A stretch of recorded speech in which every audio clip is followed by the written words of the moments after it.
US Prime Minister Modi's longest foreign trip is at a time of rising geopolitical flux that is taking place and growing strategic competition in terms of securing critical resources. The trip has two clear goals: deepening South-South cooperation and ensuring uninterrupted and secure access to rare earth minerals that are vital for India's green and tech future.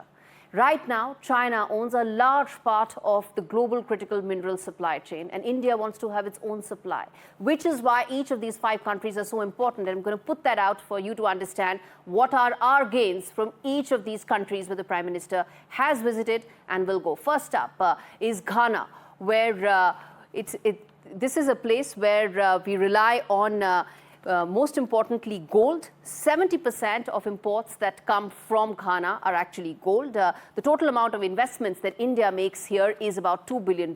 Half of it is in terms of direct investments, and the remaining half is in terms of line of credit. India is a big investor here, and these investments give us the kind of strategic heft that we want in a country which is very rich in one of the minerals that we need significantly. India is also one of the largest consumers of gold around the world. Securing that is so important. Let's now move ahead and tell you about Trinidad and Tobago, where the Prime Minister is right now, and he will be getting the highest civilian honor. Now, this is another very important country because 50% of the population here is home to India's largest Indian diaspora in the Caribbean and the Latin American region.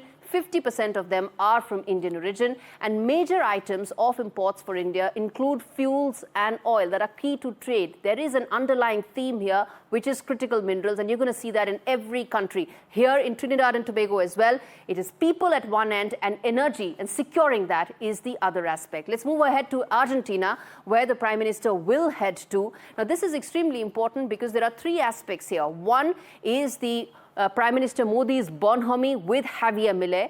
That is going to be on display. Both these leaders have a similar kind of chemistry. They are strong leaders. They enjoy mass popularity. They've had turnarounds. So I guess that is going to be a very important takeaway here. That is on a people-to-people, personal rapport kind of a thing. Second important part is that Argentina has the second largest shale gas reserves in the world. And that is very important for a country that imports 85% of its fuel needs and is the world's second largest importer. So if we are able to secure our energy needs by reaching out and collaborating with Argentina, that could be the biggest highlight and takeaway of this entire visit.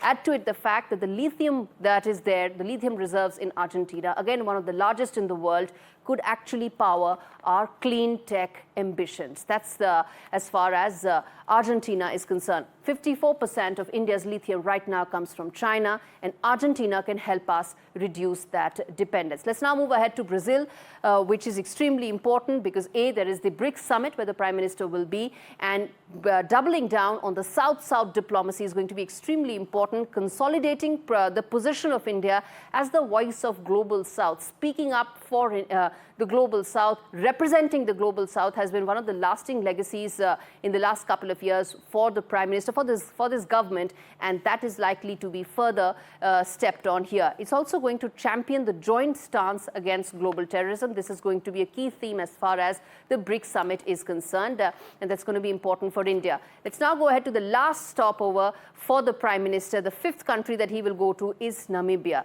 This is not just about in how many decades there is an Indian Prime Minister that is going there. It's important, but there is an underlying theme which is about going to countries where you secure your uranium, cobalt, rare earth minerals supply, and that lithium and graphite being 2. And that is going to be the key highlight. Hydrocarbons. Namibia is the richest in terms of hydrocarbons in that entire belt.